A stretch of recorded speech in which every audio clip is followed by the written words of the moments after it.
কিন্তু সৈন্যরা বলল, হুজুর, ওইখানে যাবার জন্য সমুদ্র পার হতে হবে, কিন্তু এখানে তো কোনো নৌকা বা কিছুর ব্যবস্থা নেই। জুলকারনাইন তখন ভালো করে লক্ষ্য করে দেখলেন তার ভয়ে সেখানকার লোক সব কিছু লুকিয়ে রেখেছে। অতঃপর জুলকারনাইন সৈন্যদের বলল, যাও, তোমরা জঙ্গল থেকে কিছু গাছ কেটে ওই গাছের গুড়ি নিয়ে আসো এবং সেটা দিয়ে ভেলা বানাও, তাতে করেই ওই কিনারায় পৌঁছে যাব। জুলকারনাইনের কথা মতো জঙ্গলে গেল, কিন্তু জঙ্গলের মধ্যে এমন কিছু গাছ পেল যার গুড়ি জলে ডোবে না। এবার সৈন্যরা একে একে ওই গাছের গুড়ি গুড়ি নিয়ে এলো। সব সৈন্যরা মিলে খুব দ্রুতভাবে অনেকগুলি ভেলা তৈরি করলো।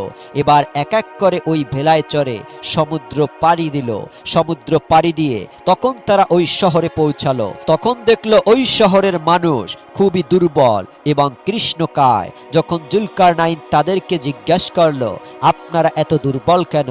তারা বলল, আমাদের এখানে সম্পদ যথেষ্ট রয়েছে, সম্পদের কোনো অভাব নাই, কিন্তু খাদ্যের খুবই অভাব। আমরা রেশন পদ্ধতিতে খাদ্য পেয়ে থাকি। এই কথা বলে তারা জুলকারনাইনকে সম্মান প্রদান করলো। সেখানে থাকা একদল মানুষ বহুমূল্যবান পাথর, হীরা, মুক্তা, মানিক এনে জুলকারনাইনকে উপহার হিসাবে দিলেন।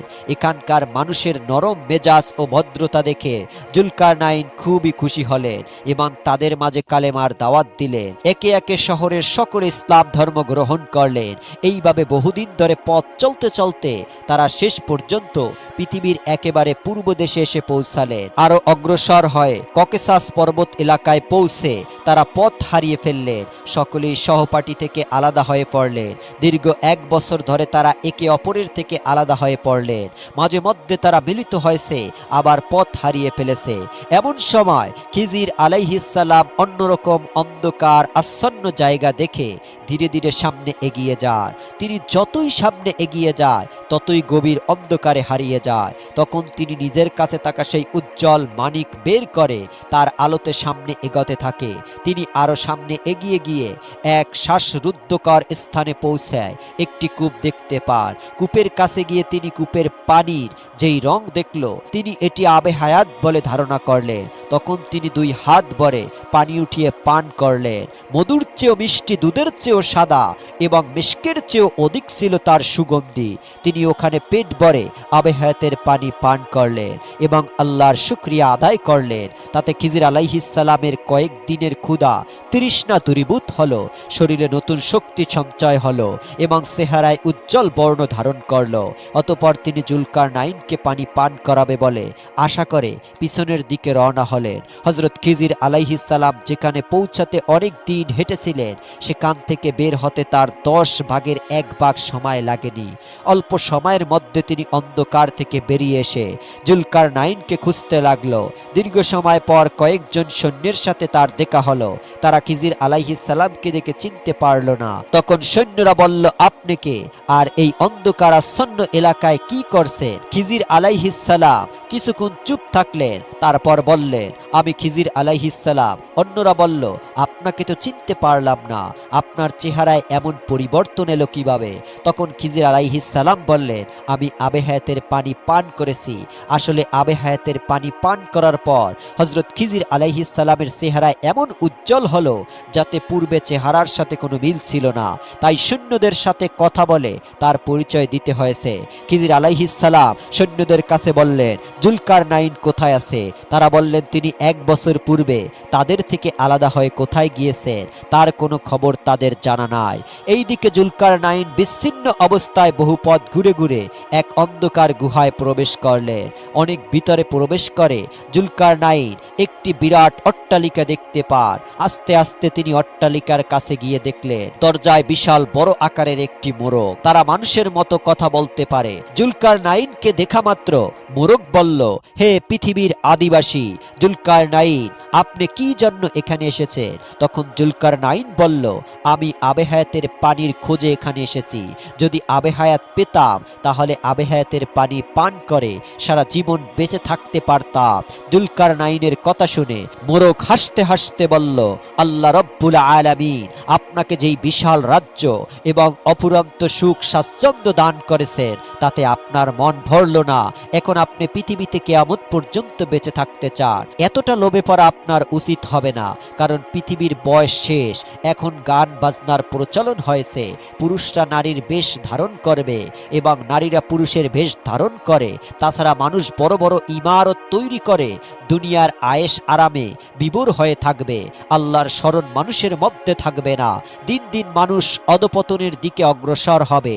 এই সময় আপনার কিয়ামত পর্যন্ত বেঁচে থাকার সার্থকতা কোথায়? এই কথা বলে তারা পালকগুলো ঝাপটাতে লাগলো। তখন অট্টালিকাগুলো মণিমুক্তা, হীরা, পান্না, মূল্যবান পাথরে পরিপূর্ণ হয়ে গেল। তখন মোরগ জিজ্ঞাসা করলো, আপনি কি এই সব নিতে চান? তখন জুলকারনাইন বললেন, না, আমি এই সব চাই না।